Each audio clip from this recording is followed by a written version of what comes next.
Have you expressed your struggles, perhaps your anger, your fear or your sadness to another person and had them tell you to cheer up or look on the bright side, or even worse still, get a life and that everything will be okay?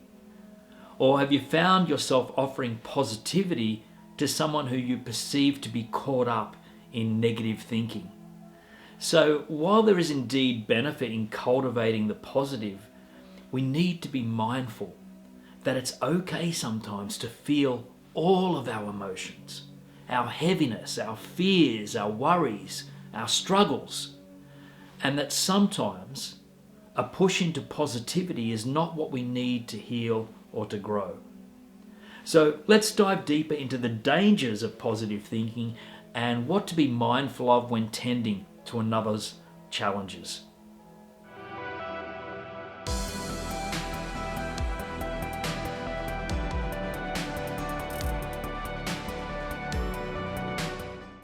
Hello, I'm Jason and welcome to the Awakened Mind channel. And in this short talk, I want to offer you the reminder that we have to feel our difficult emotions, our quote unquote negative emotions, in order to truly grow and heal. Now, often people believe that we all need to overcome our negativity or our heaviness. All we need is a stream of positive thoughts and encouragement. You know, she'll be right, mate. And indeed, there's a place for this, right? Sometimes. However, positivity can sometimes be used to avoid the full spectrum of our emotions, to avoid our pain and suffering. And when we avoid things that are inside of us, they tend to surface in other ways, right? Perhaps as passive aggressive or judgment, or even as health challenges. Now, in a previous video, I shared a common phrase that says, "What we resist persists." And this is true for our more challenging thoughts and feelings. Resisting them does not make them go away.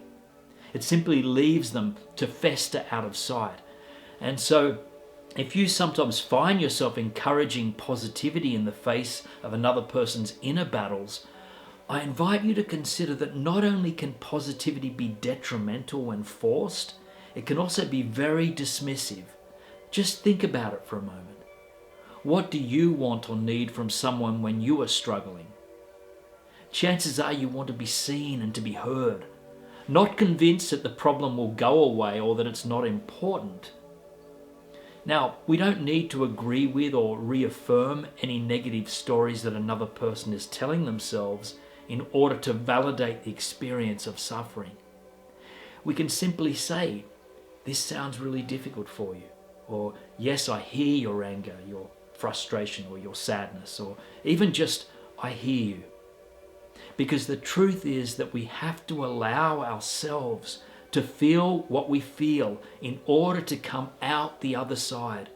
It's not helpful to become overly consumed by negativity, but it's equally not helpful to force the positive.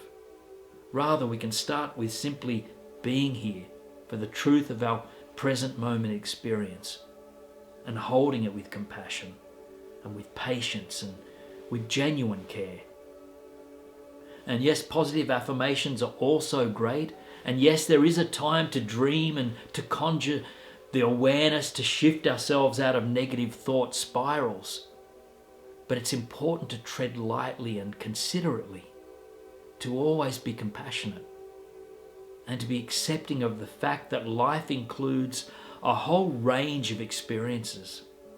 Often we find that as we increase our capacity to simply be with the negative or without judgment, we naturally create this space to open up to more light.